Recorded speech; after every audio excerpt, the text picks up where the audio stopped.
Hey friends, welcome back to another Monday with me. I'm excited to kick off this Q&A portion of our day in the life on Mondays. I honestly didn't feel I was interesting enough for you guys to be curious about certain aspects of my life. So thank you if you submitted questions. You can submit questions in the comments, or you can find me on Instagram at Pursuit of Simplicity and send me a direct message there. The first question for today is, have we found having a milk cow to be a greater expense for our family, or is it saving us money by not having to buy most dairy products? First, I guess I will talk about what all we are making with our milk or how we're using it. So of course we're drinking it fresh.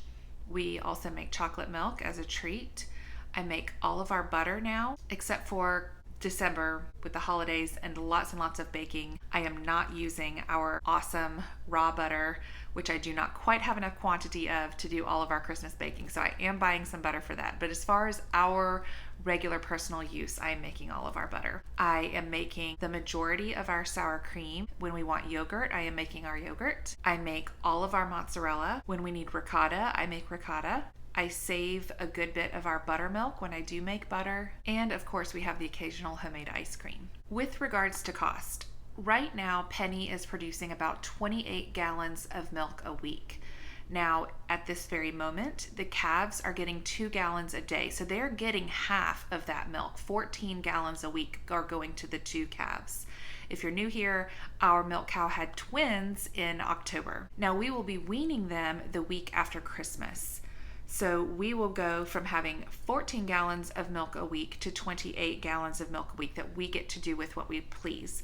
Now, we do sell to 5 local families. Most of them get between 2 and 4 gallons a week. When those 5 families are buying consistently, those milk sales completely cover our feed and hay bill for the entire farm. That includes chicken feed and dog food. We are very likely going to end up selling our bull calf simply because we do not need 3 meat cows on the farm at one time. Our plan all along has been to stagger them, and we also plan to use Peaches, which is our 9-month-old meat cow, as our breeding stock to continue producing more meat cows once every 14 or 15 months or so. So right now we have 1 dairy cow and 3 meat cows on the farm. 2, of course, are just 2-month-old calves, but those 2-month-old calves will be eating their fair share of hay within the next month and a half or so. Hay around here, particularly in the winter, is expensive and sometimes hard to find. But in answer to your question, because we are for the most part able to cover those feed costs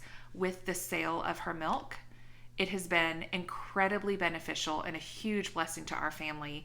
At this point, I cannot imagine not having a milk cow on the farm. We absolutely love it. The next question is, what do I and my husband do for work outside the home? My husband is a web developer and graphic designer. He works for a local company, but they are actually international and they do work for people all over the world. And an interesting fact is he and his boss have been 2 of the only people in the office since 2020. Everyone pretty much went remote and worked from home when COVID hit. But because we have such poor rural internet and he needs really great internet to download all the files and things that he needs for work, he was never able to work from home. But he pretty much was quarantined in his office anyways because no one else was going in. At the time, not even his boss. And here we are 3 years later, and he and his boss are the only 2, for the most part, that have returned to the office. I do not consider myself to work outside the home. I own a residential cleaning company. I do have a business partner, but I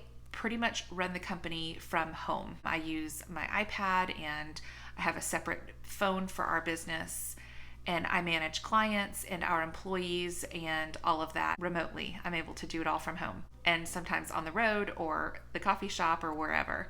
It has been a tremendous blessing to our family. We actually started the company in 2020, which was pretty risky, but it has been very successful and it has been a blessing. Something that I hope to pass down to some of my kids one day. And I am grateful that I am still able to be here at home with my garden and animals and, of course, my children.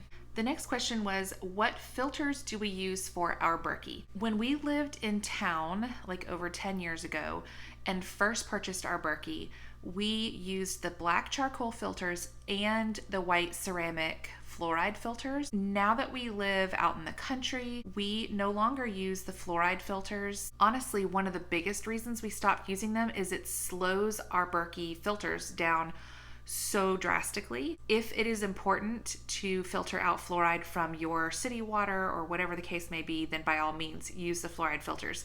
But we are refilling our Berkey quite literally every couple of hours, and we have the big Royal Berkey. We go through a lot of filtered water. So it just could never keep up with our family if we had to wait for those slow trickle of the fluoride filters. I have also looked into some other brands of filters that have excellent reviews, but I just haven't branched out as of yet and purchased any of those other brands. Right now, we still simply use the black charcoal filters that Berkey produces themselves. What are your favorite Christmas traditions? That's a good one and really hard to answer. If you asked my kids, they would tell you, I don't have a favorite anything. I have such a hard time choosing just one thing. I would say some of our very favorites are definitely our family trip to the Christmas tree farm the weekend after Thanksgiving every year. My husband's family has been doing it for 30 years. The same tree farm, many of the same workers at the tree farm. It is family owned. We go on a hayride, we go pick out our tree, they cut it down for us. Then we take the hayride back to the barn and we have hot cocoa and apple cider. There are boiled peanuts and other little treats. And there are plenty of areas to take family pictures and for the kids to play. That has become by far one of my very favorite Christmas traditions. Some of our others would be having like 2 whole days of baking when my youngest 2 who are in school, when they get out for Christmas break, we will spend a day or 2 making loads of Christmas goodies, which I am going to film this year and share with you. And then we put big Christmas plates of goodies together for our friends and neighbors, and we go and deliver those the week before Christmas. That is really fun. And then also just kind of making a bucket list of Christmas movies and other favorite traditions, like we put a Christmas puzzle together every year. We just purchased a new one at Hobby Lobby last week, so we will probably get started on that this weekend once my little ones get out of school. We love watching the old traditional Christmas movies like White Christmas, Holiday Inn, and It's a Wonderful Life. And of course, the fun, not so old ones like The Grinch and Elf. Next question is, what hobbies do I enjoy? I don't feel like I have a whole lot of free time to enjoy hobbies in this particular season of my life. Right now, I am playing chauffeur a lot because my teenagers are without a car right now, which hopefully we will remedy that very soon, like by the end of Christmas break. But when I do have free time, some of my very favorite things to do are garden, of course. I love working outside on our farm, helping take care of the animals, planning for the garden. Honestly, one of my very favorite hobbies is just being a homesteader in general. I love cleaning my house and organizing and purging and making things more efficient. I love organizing our food and household storage because obviously I share those things with you here. But none of those things are like out of fear. I don't consider myself like a prepper necessarily, although I do love preparedness and I do consider myself, our family to be very prepared in a lot of areas. But it's just out of efficiency and time saving and money saving and not necessarily with the expectation of anything catastrophic. I like reading. I'm actually in 2 book clubs that meet once a month. I enjoy handicrafts. I have dabbled with embroidery, and I also love to crochet. But if you crochet or knit, you know that it is quite expensive, actually. I was talking with some friends just last night about how incredibly expensive a full-size blanket, like for a young adult child, ends up being by the time you're finished buying all of that yarn. But it is a labor of love, and hopefully when you are still doing those kind of crafts, those are things that get passed down for generations, and that is not something you can buy at the store. And the last question that I received was with regards to our food storage and waste. And she was not talking about waste in terms of like food waste, but rather trash. She was basically talking about what if we were in a fairly catastrophic state in our society. She said, how, if there was no trash service, how would you dispose of your trash?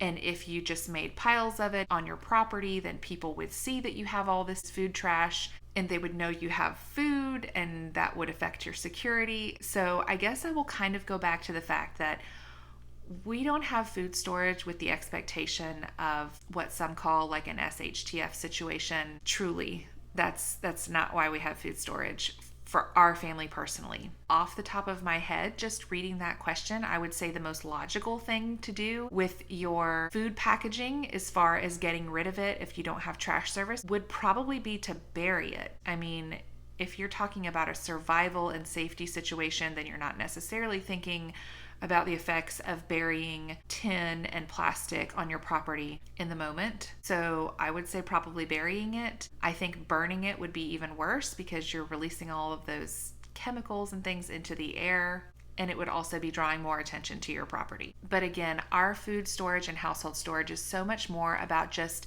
preparedness in general, being efficient with our time and our money, taking advantage of sales.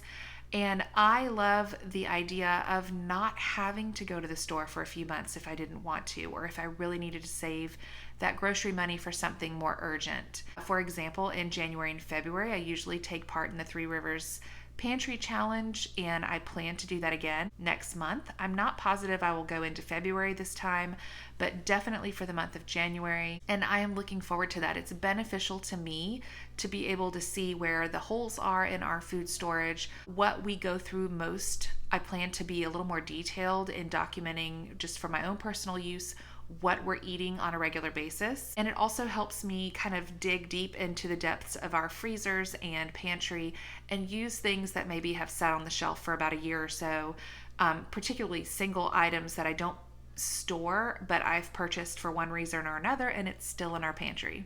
All right. That's it for the questions for today. If you're curious about anything else, feel free to submit more and I will address them in next Monday's video. Now I have just a super short recording of a little bit of what I did this morning. I was frantically wrapping the rest of the presents that have arrived so far, as well as getting rid of this pile of laundry on my bed, because for the first time in almost 22 years of marriage, we have purchased a new bed. Now, this is not a brand new bed. This is new to us.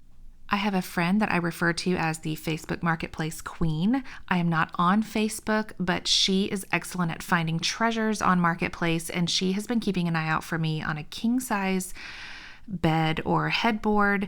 The one that I have right now that I've had for about 15 years belonged to my grandmother, and it's just it's not real wood. It's just a rickety headboard and a very cheap frame. And we have a very heavy Tempur-Pedic mattress. So it just has not been a great solution. And my friend Dessa found the most perfect, really substantial king-size bed, solid wood with 2 drawers underneath for $75. So I need to get my room cleaned up and tidied, and I really need to pretty much take everything off my bed, including the sheets and the quilt and the pillows and everything, and lean my mattress against the wall, which if you've ever had a Tempur-Pedic or memory foam mattress, you know is very challenging. And look at this little gem that I found while cleaning up my room. This wedding photo of my husband Josh and I used to be in a big frame, and somehow over the years, we took this picture out and replaced it with a family photo. Well, I need to get a new frame for this and hang it in our room since the rest of our walls are completely bare. And these 2 little babies are hardly even recognizable anymore. One of my daughters said, "That doesn't look like either of you." Thank you, honey. But anyways, so now I'm going to show you what our new bed looks like. We got it all put together. My son Owen was a huge help. He is much stronger than I am, and that bed weighed a ton. My husband went into work late this morning in order to bring it home. We went out in the frigid cold, loaded it up, and drove it home. Again, for $75. This is by far the best $75 we have ever spent, most definitely on furniture. And here it is. The headboard is taller than me, and I am 5'5". I really love how much it makes this room look and feel a little bit more formal. I would actually really like to find some small decorative mirrors to hang behind each of the lamps on the bedside tables, and then of course put pictures and art on the walls. It's taken 22 years and almost 5 years in our new house to finally start pulling our master bedroom together and making it a finished product and a place that is really enjoyable and relaxing to retreat to at the end of each day. Thank you for joining me again on another Monday, and thank you for those of you who submitted questions, and I look forward to joining you again next week. Thanks for watching.